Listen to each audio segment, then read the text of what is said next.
بنایا ہوا ہے، اور ان دنیا کی لذتوں میں سب سے پہلے عورت ہے، اور اس میں کوئی شک نہیں ہے کہ اس دنیا کی سب سے خوبصورت چیز عورت ہے۔ اور ایک آپ کو اپنا تجزیہ بتاؤں کہ دنیا پھری اور پھر کبھی جنگل، کبھی عرش، کبھی فرش، میں جو شعر پڑھا کرتا ہوں، کبھی عرش پر، کبھی فرش پر، کبھی ان کے در، کبھی در بدر، غم عاشقی تیرا شکریہ میں کہاں کہاں سے گزر گیا۔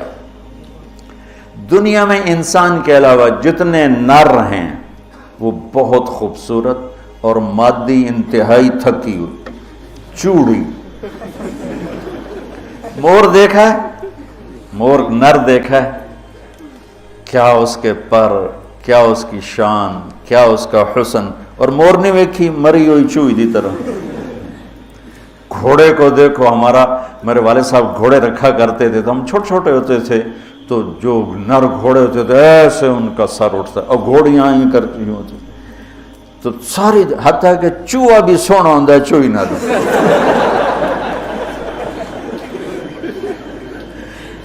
نر کبوتر دیکھو، مادہ کبوتر دیکھو، نر شیر دیکھو، شیر نہیں دیکھو۔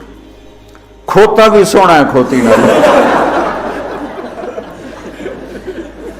یہ میرا ایک تجزیہ ہے کہ انسان کے سوا جتنی مخلوق جاندار، اس میں نر خوبصورت ہے، مادہ اس کے مقابلے میں بالکل ماٹھی۔ اور انسانوں میں اس کے برعکس ہے، اس میں مادہ خوبصورت ہے، نر اس کے مقابلے میں نوکر ہی لگتا ہے بیچارہ۔ اللہ نے عورت کو حسین بنایا ہے، مرد سے زیادہ حسین اللہ نے عورت کو بنایا ہے۔ اور جنت کی بھی سب سے بڑی نعمت اللہ کی رضا اور نبیوں کا پڑوس اور اللہ کا دیدار، جو ایک روحانی نعمتیں ہیں۔ اس کے بعد جو جنت کی سب سے بڑی نعمت ہے وہ جنت کی نیک عورت ہے، جنت کی حور ہے۔ اس سے بابا آدم علیہ السلام جو جنت میں اداس پھرتے تھے، جب ماں جی آئے تو ٹھر پائے آدم علیہ السلام، خوش ہو گئے، واہ واہ جوڑی بن گئے، جوٹی دار آ گیا۔ اور یہ بات تو آپ سب کو معلوم ہے کہ اللہ نے یوسف علیہ السلام کو سب سے حسین بنایا، لیکن یہ بات کم معلوم ہے کہ عورتوں میں سب سے حسین اللہ نے حوا کو بنایا، جیسے حوا۔ آج تک کوئی عورت ایسی خوبصورت نہیں پیدا کی گئی جیسے اللہ تعالیٰ نے حضرت حوا کو پیدا کی۔ تو انسانی لذتوں میں سب سے بڑی لذت، سب سے بڑی خواہش وہ اللہ نے عورت، نیک عورت دنیا کی سب سے بڑی نعمت ہے۔ الدنیا کلھا متاع وخیر متاعها المرأة الصالحہ، دنیا چند روزہ ساز و سامان ہے، اور اس میں سب سے اعلیٰ درجے کا ساز و سامان نیک عورت ہے، نیک عورت، جس سے زندگی کی رونق ہے، جس سے زندگی میں حسن ہے، جس سے زندگی میں جمال ہے۔ عربوں میں دستور تھا مار پٹائی کا، تو جب مدینہ میں ایک ریاست قائم ہو گئی تو عورتوں نے آ کے شکایت کی ہمارے خامد ہمیں مارتے ہیں، تو آپ نے ممبر پر کھڑے ہو کر غضبناک انداز میں کہا، جو عورتوں پہ ہاتھ اٹھاتے ہیں ان میں کوئی انسانیت نہیں۔ اس قدر شدید ڈانٹ پلائی، جو عورت پہ ہاتھ اٹھاتا ہے اس میں کوئی انسانیت نہیں، لا خیر فیہم، کوئی انسانیت نہیں ان۔ اور آپ نے فرمایا کہ خیرکم خیرکم لأہلہ، سب سے اعلیٰ درجے کا مسلمان وہ ہے جو بیوی کے ساتھ اچھا سلوک کرتا ہو۔ اور پھر فرمایا، اور میں اپنی بیوی کے ساتھ تم سب میں سب سے زیادہ اچھا سلوک کرتا ہوں۔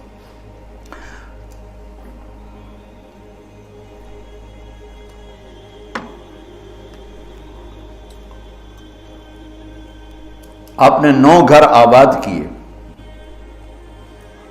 جب آپ دنیا سے گئے 9 بیویاں تھیں، اور کسی گھر میں روٹی نہیں کھانے کو، دودھ نہیں پینے کو، دوا نہیں لینے کو، اور بیویاں قربان ہو رہی ہیں، صدقے واری جا رہی ہیں۔ کس بات پر؟ آپ کے اخلاق، آپ کا حسن سلوک، آپ کا اظہار محبت، آپ کی رواداری، آپ کا انصاف، آپ کی دلداری۔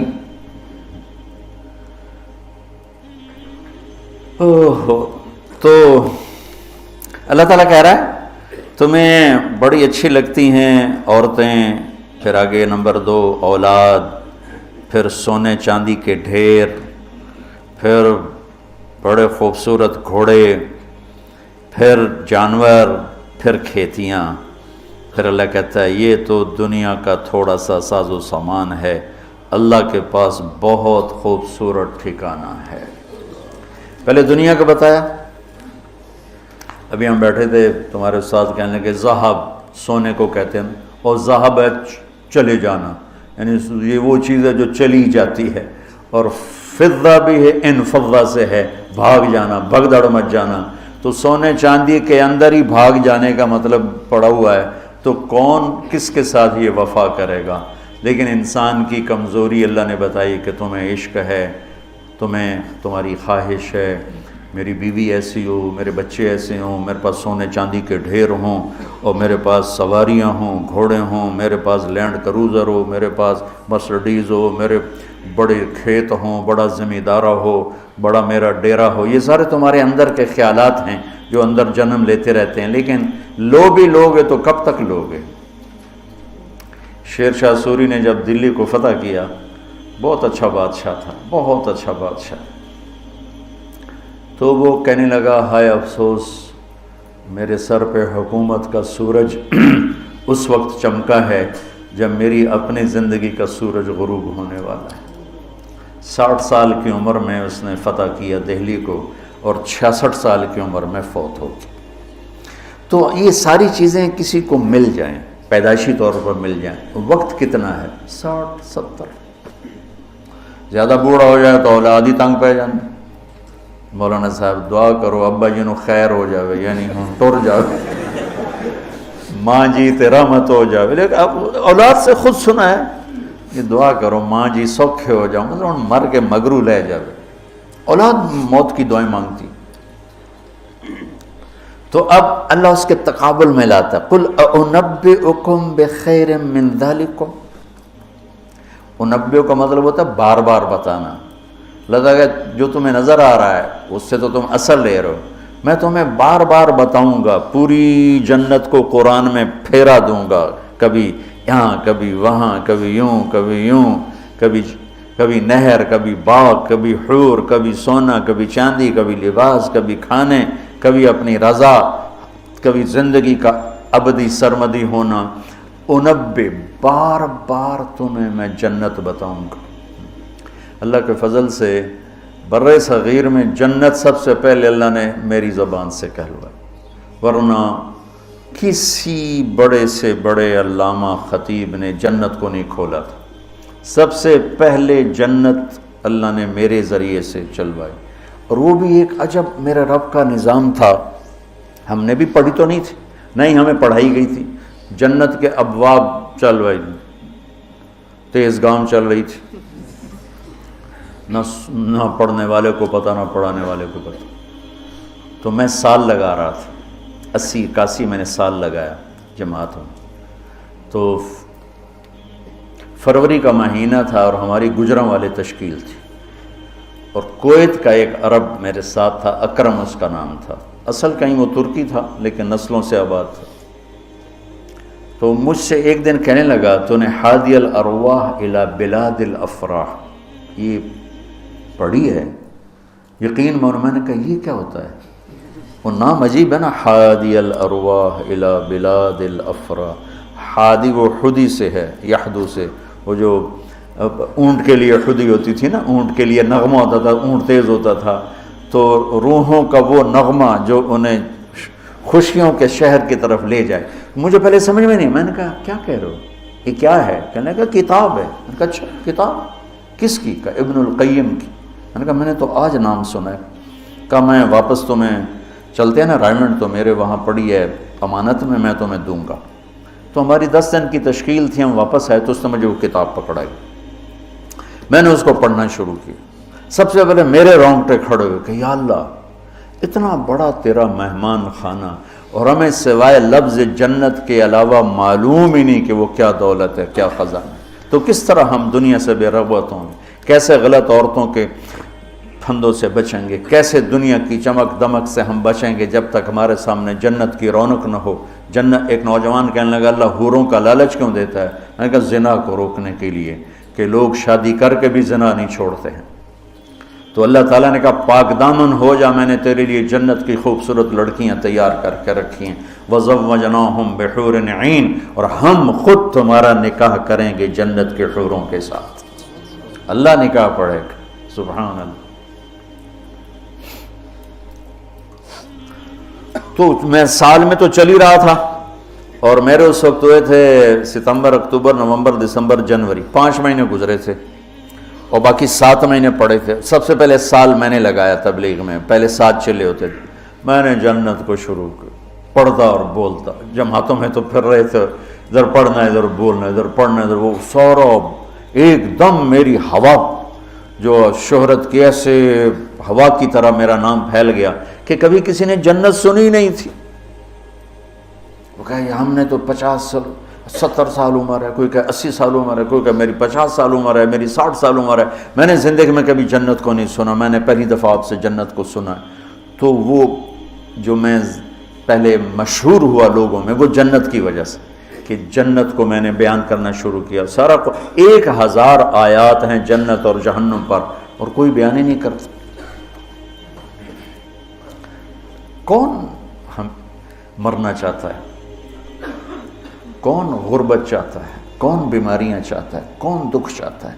ہر ایک چاہتا ہے کہ ایک آئیڈیل لائف ہو، آئیڈیل گھر ہو، ایک خوبصورت زندگی ہو۔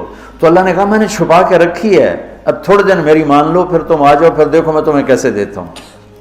تو قل انبئکم بخیر من ذالکم، میں تمہیں یہ یہاں کی عورت، یہاں کی اولاد، یہاں کا سونا چاندی، یہاں کے گھوڑے، یہاں کی سواریاں، یہاں کی لینڈ کروزریں، یہاں کے جانور، یہاں کی زمینیں جائیدادیں تو تم دیکھ رہے ہو، تمہیں ایک اور جہان بتاؤں، ایک اور جہان بتاؤں؟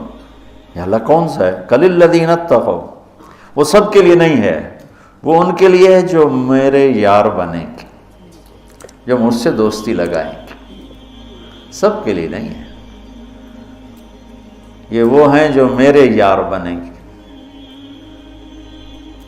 للذین اتقوا، یہ ہمارے دیہاتی کہتے ہیں اللہ آپ پہ بشکش، اور یہ زیادہ پڑھے لکھے لوگ کہتے ہیں یہ ایم ہی ہمیں ڈرائی رکھتے ہیں، کچھ بھی نہیں ہے۔ تو ایسی بات نہیں ہے، اللہ تعالیٰ نے حسین اور یزید میں فرق کرنا ہے۔ رات کو شراب پینے والا اور رات کو نماز پڑھنے والا برابر ہو جائے گا۔ میرے نبی کے نواسے نے جان کیوں دے دی، نسل کیوں ذبح کروا دی؟ اگر یہی فیصلہ ہونا ہے کہ رات کو ناچنے والی، رات کو رونے والی برابر ہو جائیں، رات کو پوڑی بیچنے والا، شراب بیچنے والا، اور صبح سے شام تک حلال کمانے والا، تھک کے گھر جانے والا، اللہ ان کو برابر کر دے گا۔ سچ بولنے والا، جھوٹ بولنے والا برابر ہو جائیں گے، نماز پڑھنے والا، نہ پڑھنے والا برابر ہو جائیں گے، سود کھانے والا، حلال کھانے والا برابر ہو جائیں گے۔ تو پھر کربلاؤں کا مقصد کیا ہے؟ پھر تو ساری کربلاؤں کی تاریخ ختم ہو جاتی، ختم ہو جاتی، انسانیت نام کی کوئی شے نہیں رہ جاتی۔ تو میرے رب نے وَامْتَازُوا الْيَوْمَ أَيُّهَا الْمُجْرِمُونَ کا اعلان کیا ہے۔ ام نجعل الْمُتَّقِينَ كَالْفُجَّارِ أَفَنَجْعَلُ الْمُسْلِمِينَ كَالْمُجْرِمِينَ مَا لَكُمْ كَيْفَ تَحْكُمُونَ۔ تو قرآن بتا رہا ہوں، سورہ کیا نون القلم، کہ تمہارا دماغ خراب ہو گیا ہے کہ میں فرما بردار اور نافرمان کو ایک جیسا ڈیل کروں گا؟ تمہارا دماغ خراب ہو گیا۔ ایک آدمی رات کو زنا کر رہا ہے، ایک مصلی پہ بیٹھا رو رہا ہے، ان دونوں کو اللہ برابر کر دے گا۔ تو للذین اتقوا، ہم نے ایک بڑا اسپیشل پروگرام، پیکج، لیکن ہے تقوی والوں کے لیے۔ اچھا، تقوی والا بننا کوئی مشکل کام ہے؟ یہ کوئی ایسی آسمانی چیز ہے، آفاقی چیز ہے؟ قرآن کا پہلا صفحہ دیکھو، کتنا آسان کام ہے تقوی والا بننا۔ ہدن للمتقین، یہ ہدایت ہے تقوی والوں کے لیے۔ کون ہوتے ہیں؟ الذین یؤمنون بالغیب، جو غیب پہ ایمان لاتے ہیں۔ تو ہم سب غیب پہ ایمان لائے ہوئے ہیں نا۔ ویقیمون الصلاۃ، اور نماز پڑھتے ہیں۔ تو ہم نماز پڑھتے ہیں نا۔ ومما رزقناہم ینفقون، جو ہم نے دیا ہے اس میں سے خرچ کرتے ہیں۔ تو کوئی خرچ کرتے تو ہوگے نا، مولوی ہوتا تو بخیل ہے، تو چلو کوئی تھوڑا بہت تو خرچ کرتے ہوگے نا۔ والذین یؤمنون بما انزل الیک، جو قرآن پہ ایمان لائے، وما انزل من قبلک، جو تورات زبور انجیل پہ ایمان لائے۔ بتاؤ اس میں سے کون سی مشکل ہے؟ ایمان لانے میں پھر ساری شرطیں آ جائیں گی نا۔ یہ کہا جا سکتا ہے یہ کیسا تقوی ہے، روزے کا ذکر ہی نہیں، زکوٰۃ کا ذکر ہی نہیں، حج کا ذکر ہی نہیں، تو والذین یؤمنون بما انزل الیک، جو قرآن پہ ایمان لائے تو زکوٰۃ بھی دینی پڑے گی، حج بھی کرنا پڑے گا، سچ بھی بولنا پڑے گا، جھوٹ بھی چھوڑنا ہوگا، حرام بھی چھوڑنا ہوگا، وہ تو سارا اس میں آ گیا۔ تو للذین اتقوا، تقوی والا کوئی آفاقی ہو تسی تو جو بڑے تقوی والے ہو، ارے بھائی ہر مسلمان بڑی آسانی سے تقوی والا بن سکتا ہے، چند تو چیزیں ہیں کر لو تو تقوی آ جائے گا۔ چلو ٹائم ختم ہو گیا، پھر جنت کل بتائیں گے۔ اللہم لک الحمد کما انت اہلہ فصل علی محمد کما انت اہلہ وفعل بنا ما انت اہلہ انک اہل التقوی و اہل المغفرہ۔ میرے مولا یہ تیرا گھر جو تو نے بنایا ہے، سجایا ہے، ہمارے بھی نصیب فرما دے، اور یا اللہ تو نے جو اس دنیا میں شیطان کے پھندے بتائے ہیں، ہمیں ان پھندوں سے نجات عطا فرما۔ ہم بڑے کمزور ایمان والے ہیں میرے آقا، ہماری اتنی طاقت نہیں کہ شیطان سے لڑ سکیں، ٹکر لے سکیں، تو اپنے حبیب کے صدقے ہمیں شیطانی پھندوں سے بچا اور ہمیں اپنا بنا، تقوی والا بنا، زہد والا بنا، انابت والا بنا۔ ان سارے بچوں کو ہمارے لیے زاد راہ بنا، سرمایہ آخرت بنا، اور انہیں ہادی و مہدی بنا، اور ہمارے سارے اداروں کو قبول فرما، ہماری ضرورتوں کو اپنے غیب سے پورا فرما، اور جتنے لوگوں نے، بندوں نے، بندیوں نے، مردوں نے، عورتوں نے ہمارے ساتھ ہاتھ اٹھائے ہوئے ہیں، ان سب کی جھولیوں کو بھر دے میرے مولا۔ سب کے دکھڑے ہیں، سب کے شکوے ہیں، سب کے پریشانیاں ہیں، اپنے فضل و کرم سے ان مبارک راتوں کی طفیل سب کی جھولیوں کو بھر دے میرے آقا، سب کو خوشیاں دے دے، غم ان کے سمیٹ لے، خوشیاں ان کے گھروں میں بھر دے، ڈال دے۔ یا اللہ جس کے جو مسائل ہیں، کوئی معاشی مسائل ہیں، کوئی بیوی کو مسائل ہیں، کوئی خامد کے مسائل ہیں، کوئی اولاد کے ہیں، کوئی اپنے رشتوں ناتوں کے ہیں، کوئی کاروباری ہیں، سارے مسائل حل فرما دے۔